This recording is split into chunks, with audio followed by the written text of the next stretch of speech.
The following encounters with online fake profiles ended in a way you probably won't expect. Story 1. David came to me one night in private messenger.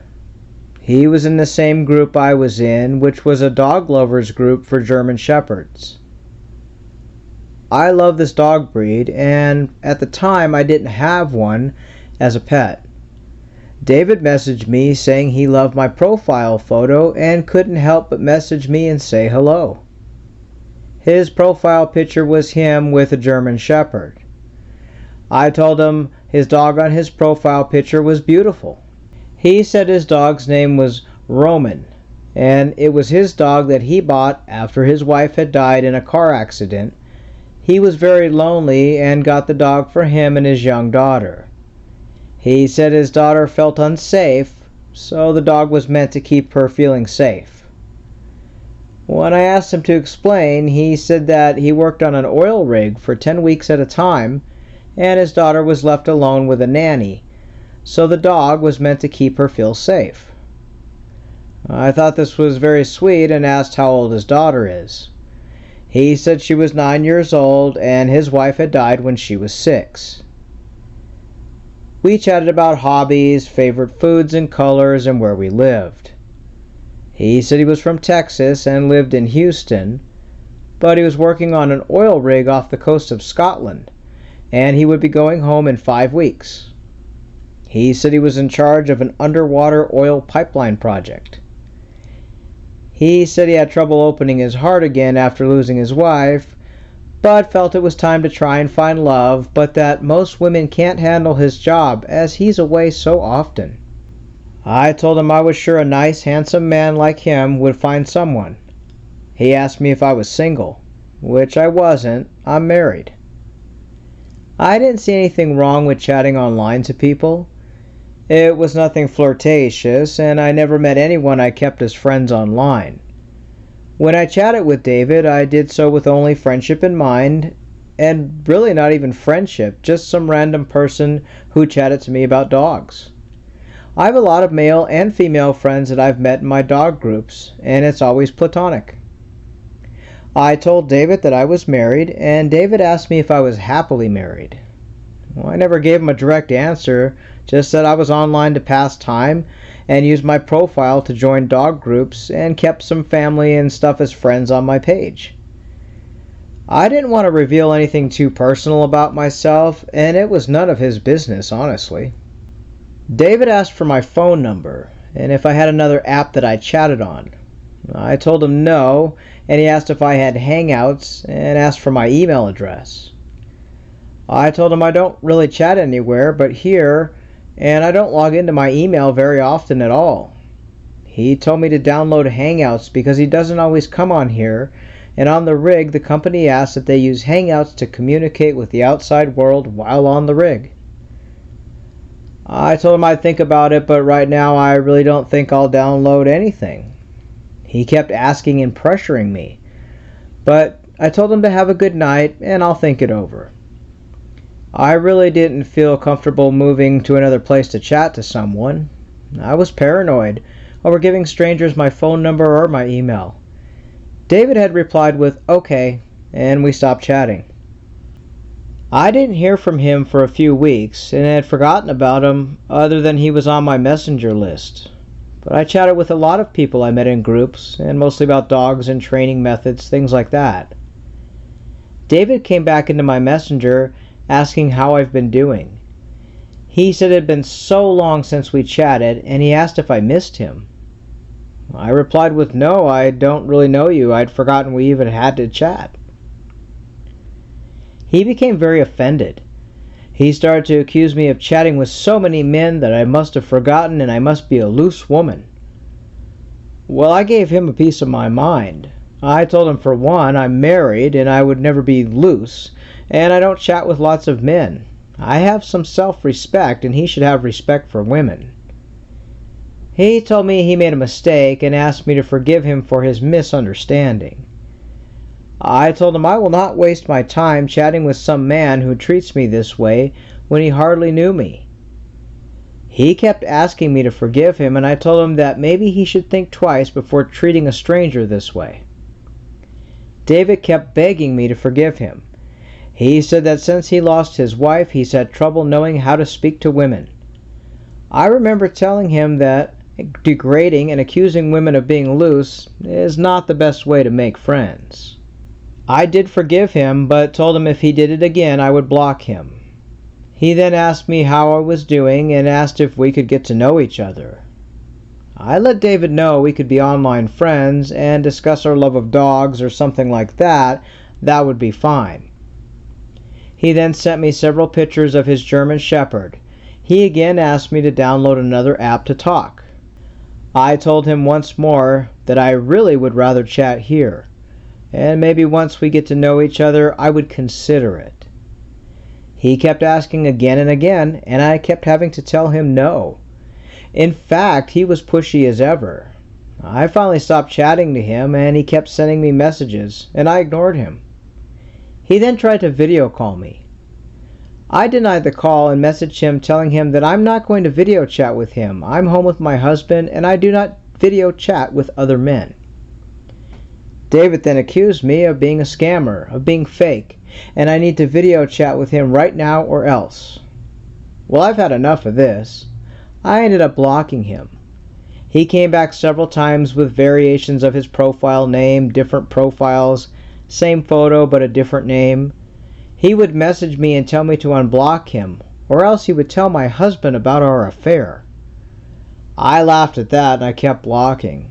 I ended up blocking at least 8 profiles. I let the group admin know what was going on, and she banned all of his profiles as he tried to join the group I was in with all of his profiles. Ridiculous, but it goes to show how desperate and mean they can get. Story 2. The audacity of some people amazes me. I had a man named Daniel who sent me a message. He said he was a doctor working for the United Nations, and he was in search of an old friend when he accidentally found my profile and couldn't help but send a message. I asked him what his friend's name was, and he said Jerry. I asked him how he found my name, a female name, when looking for a man named Jerry, and that made no sense. He quickly changed the subject and told me he is single and his ex-wife cheated on him with his best friend. I told him that sounds like a personal problem. Maybe he should seek therapy. He said yes, dear, he would look into that advice. He asked if I live alone. This struck me as an odd question to ask as a person you've just literally started chatting with online. In fact, it's quite creepy. I told him it was none of his business, and he replied with if he asked if my husband knows I chat to other men online. I'm not married, and I told him he's making a very ignorant assumption that I'm married and what gave him that idea. He then said he's been scammed online before by women and needs to know I am not playing games. I told him I'm not the one looking for old friends and sending random messages to strangers online, and he's the one who contacted me. He agreed, and he asked what kind of work do I do. Well, by now I've already checked into his profile, saw he was using a stolen picture of a well-known politician. I told him that I was a multi-millionaire CEO and owned a mansion in Beverly Hills. His response to that was that he is also rich and he has 6 homes in 3 states, and he said he made money in crypto investments and I should invest. I told him no, I had so much money I don't need any more. He kept pushing investment in crypto and told me for $5,000 he could turn that into $5 million and I should invest. I told him I have nearly $1 billion.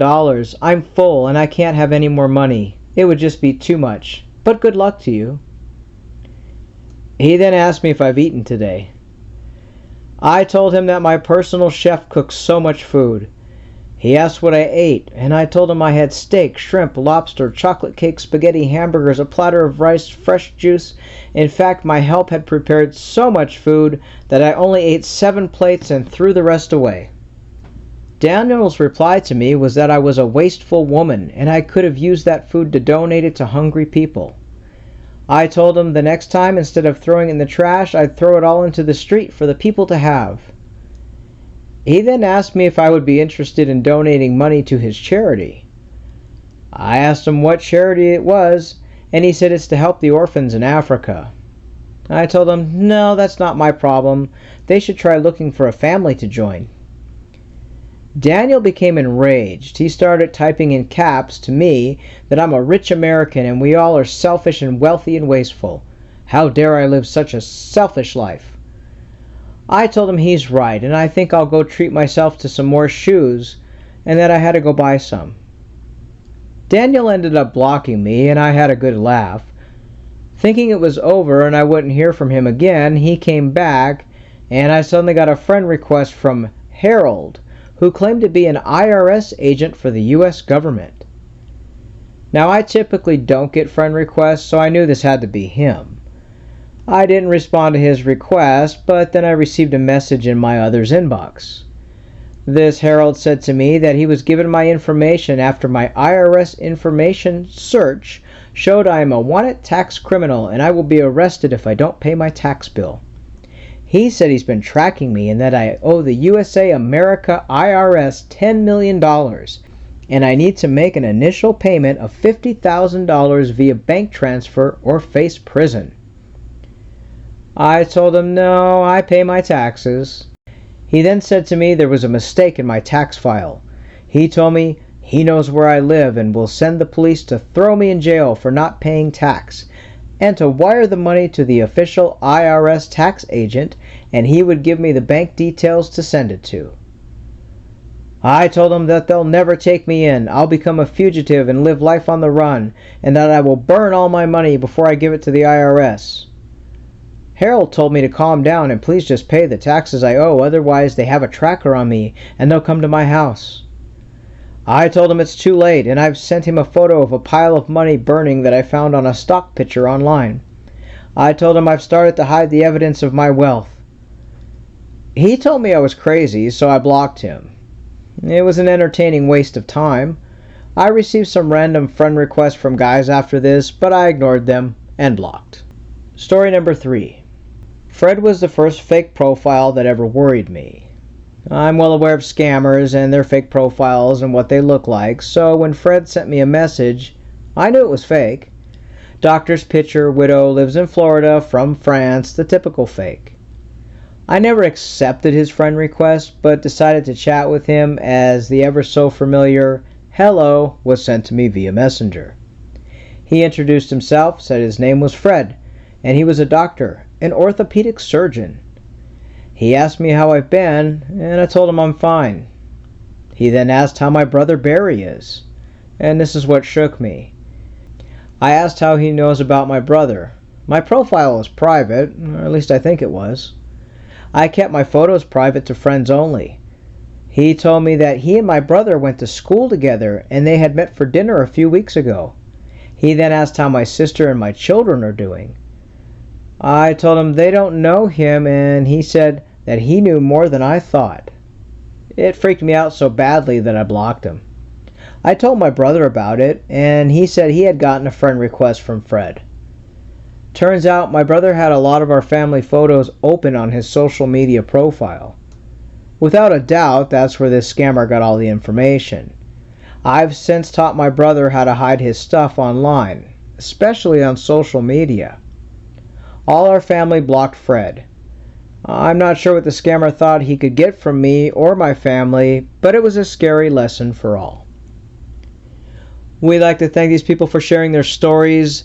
These ended a little differently than our normal scam stories, and it's a great change up from people losing a lot of money.